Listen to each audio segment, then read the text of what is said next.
Cruising as a whole has broken lots of records, lots of MSC Cruises updates, and Norwegian Group have ordered lots of ships. Find out all about that news next.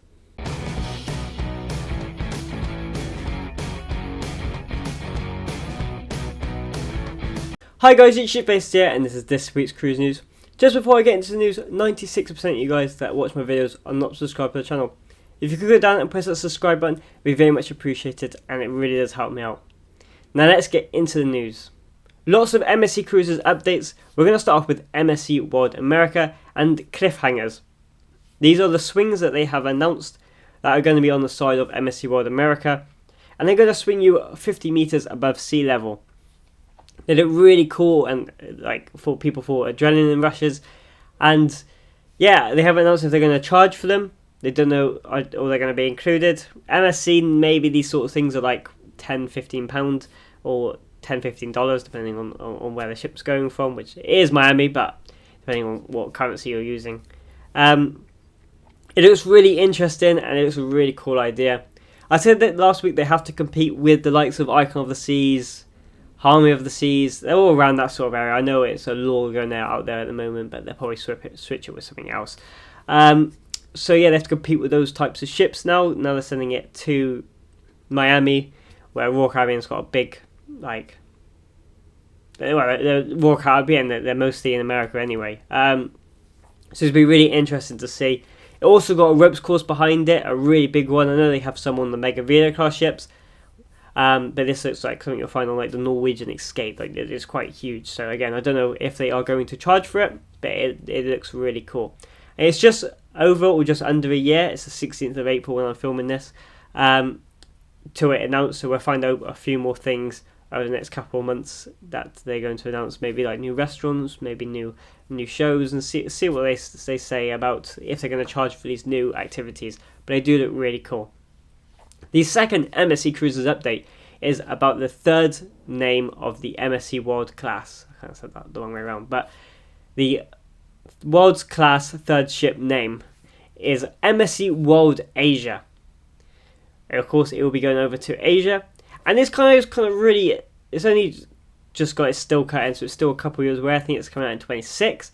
But I made a prediction a few months ago that Oasis 7 will be going to Asia as well. Asia/Australia.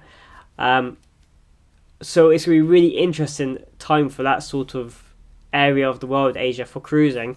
Think about it, you have the MSC World Asia coming out in 26. Then you have Oasis 7 potentially, if my predictions are correct, but I think they are. I went through it also a few weeks ago. So you maybe have that one, Oasis 7.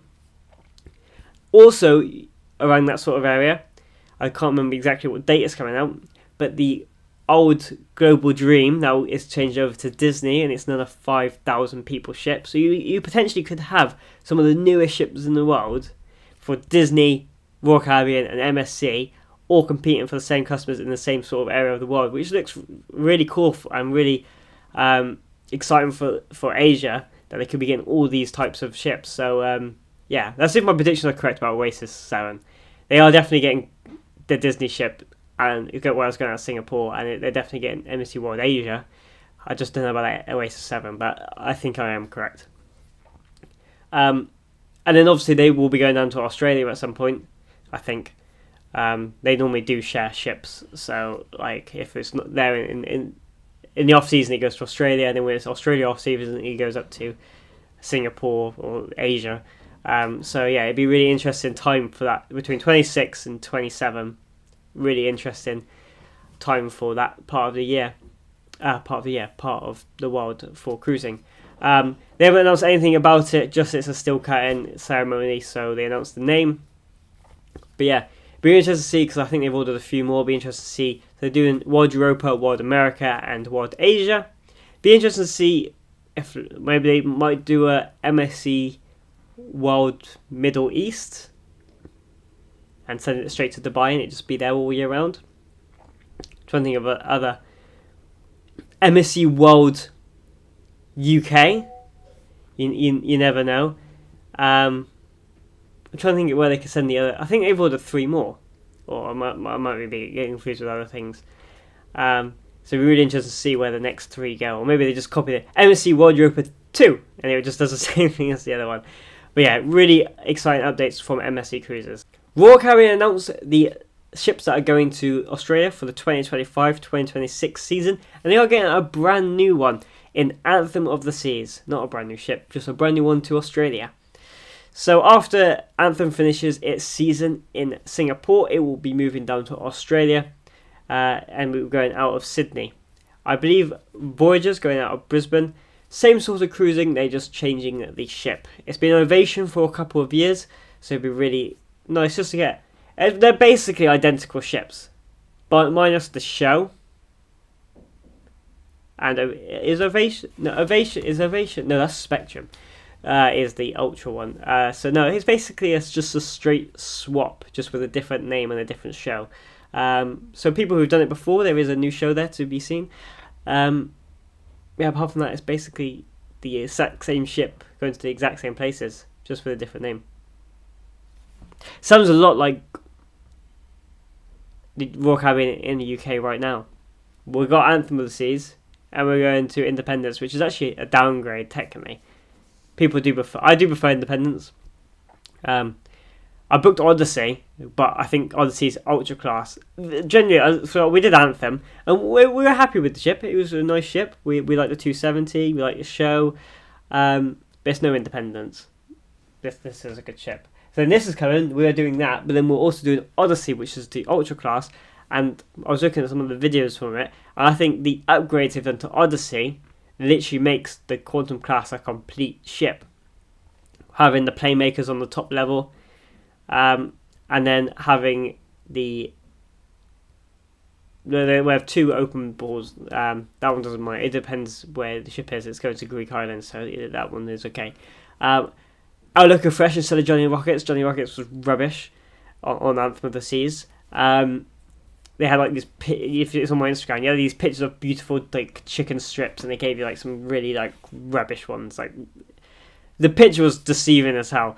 And then also the main dining room just being an actual main dining room, not 4 different ones that they wanted to make and be like other cruise lines and failed miserably, so went back to the normal main dining room. So yeah, I think Odyssey of the Seas is everything that Anthem of the Seas should be. When Anthem of the Seas goes to an upgrade, they should just keep, obviously they have the indoor pool, but just swap out Outlook at Fresh for Johnny Rockets. Stick playmakers on there, just redesign it a little bit with the pods, just make the whole pod. They have it in for a month, so they could do that. So yeah, I think that's what they should do, but I don't think they are, because I think Anthem is going in for a dry dock, and I don't think they're making many changes. So yeah, it'd be really interesting to see the difference in Odyssey, and if I actually enjoy the ship more because of those differences. But I definitely will, because Playmakers is literally the best thing Royal Caribbean have done for years. So yeah, that's a little sidetracked, but yeah, you get my... So as a cruising industry as a whole, in 2019 the cruising industry was absolutely booming, and it was growing really well. You could get cheaper cruises as well. I did quite good cruises on MSC that year. I think I did 3 nights. I did 2 nights on Blisma for like £200, and it was the second half of the maiden voyage from Southampton. And I just jumped on in Barcelona and got off in Genoa, and then I got a 5-night cruise on Grandiosa's second ever voyage for like $375. Like, it was ridiculous cruising, and those were solo prices as well. You could not find a solo cruise on a new ship like that for that price nowadays. It's crazy. But basically, I've got a few numbers here. So the 2024 State of Cruising Industry Report highlights that cruising tourism record-breaking 2023 passenger volume. Obviously, nowadays we do have bigger ships. Obviously, we don't have Icon that year, but we had MSC Worlds, Europa. We also have now. Obviously, we didn't have in 2019. We have MSC Virtuosa, MSC Arubia. We got P&O Iona, P&O Aravia came out in 23 as well. So we got bigger ships now. Well, companies have got bigger ships now, so there's no surprise that the cruise line is growing, and it will only ever keep growing with Icon of the Seas. With my next news story as well, with the cruise lines having bigger ships or more ships in their fleet and with more passengers, the cruise volume is going to go up. This says here with 31.7 million passengers sailing, almost 2 million more than 2019. So we're basically, cruise line is basically back where it was in 2019. Obviously, cruise lines have got a bit more debt, and we all know they have cut back slightly on not like Royal Caribbean not having 2 cleaning a day and all that jazz. But obviously, they lost all the companies lost millions and millions and millions during the shutdown. It also says in 2022, cruise generated 138 billion to the global economy, 1.2 million jobs, and 43 billion in wages. These numbers are crazy, but for there to be 31.7 million passengers, and it's 2 more million than 2019, and I reckon we'll smash that this year as well in 24. With Icon Overseas coming out, the amount of publicity that's had, and that's sailing out most time. And I also saw something in 25. Obviously, there'll be the new Star of the Seas out by then, Utopia out by then, MSC World America out by then. That someone said about Independence coming back to the UK. Obviously, smaller ship than Anthem, but it's coming back to the UK, and they've sold out most of it already. Or it's selling really, really well, more than that they hoped. So that's also good. Not good for the UK to actually get a brand new ship here from Royal Caribbean, but it's good that it's selling and people want to go on it. Also, they said for this year, for Anthem of the Seas, it's literally like 90% full or something ridiculous like that. I don't know if they're just boasting numbers, it's all fake. It's something I read on Facebook on like a travel agency event. I can't remember exactly who I was. It was just something I was reading. But so things are selling, they're doing really well. So yeah, hopefully with the cruise lines getting this more like money, people actually wanting to come on cruising, and it literally booming, that maybe some of the stuff that they've cut back on they might bring back. You never know. To be fair, that would cost them money, and they want to make as much profit as they can, which is what businesses like to do. So yeah, it'd be really interesting to see over the next couple of years, especially when all these new ships come out, see how high that record can keep going, because obviously we're at 31.6. Maybe next year will be another 2 million on top with the new ships coming out. Yeah, it'd be really interesting to see how that number keeps going up, or does it go down or stagnant. So we will see over the next couple of years. So just going on about talking about the increase in passenger numbers, or increase in passengers over a year.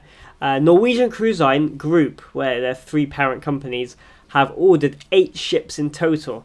And now Norwegian is a really interesting one. I've got lots of the numbers here.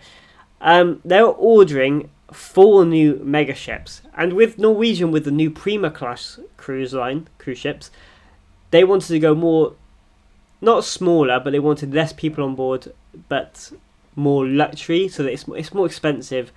Obviously, I don't think that has worked out as much as they want, because they've just gone in straight in and ordered 4 5,000 passenger cruise ships. They haven't said the tonnage, but with it being 5,000, it will just be over 200,000 tons, in my opinion. For it to be 5,000 people, that's MSC World America, that's 205,000 tons. It will be about that sort of size. So they've gone, let's just get people on a ship and get them paying money.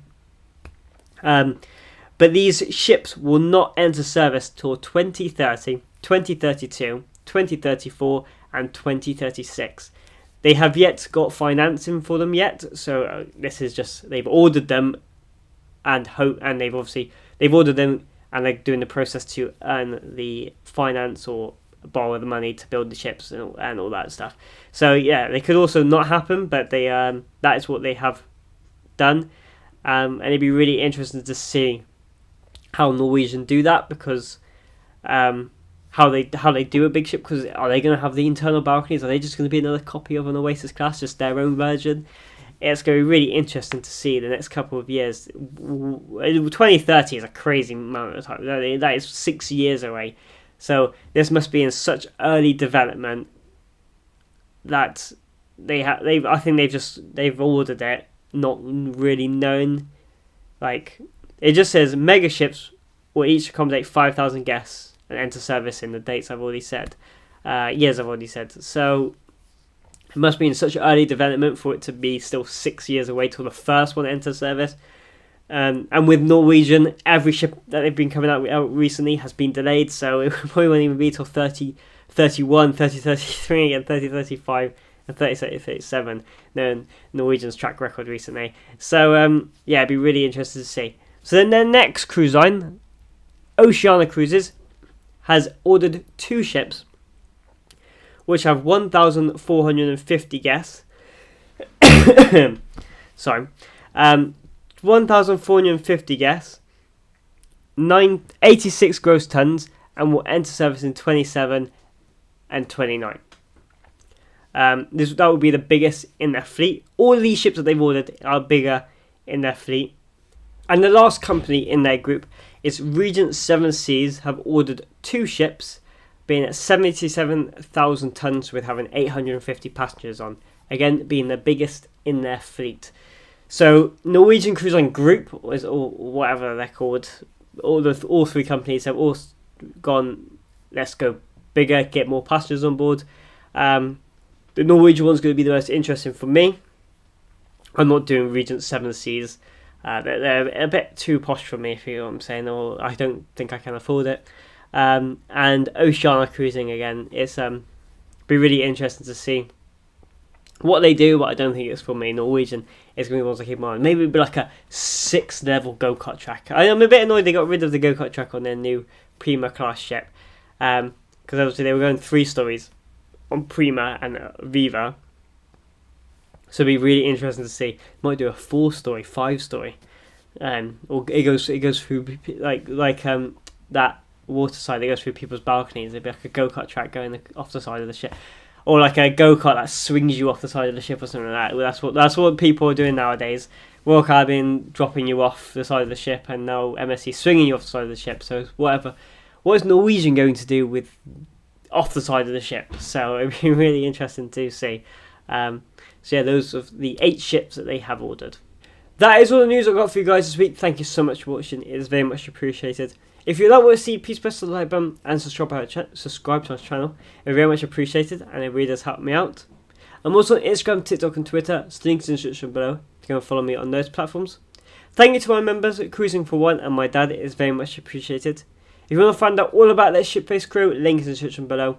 Definitely go and check that out. Thank you so much for watching. It's been Shipface here, and I will see you guys in the next video.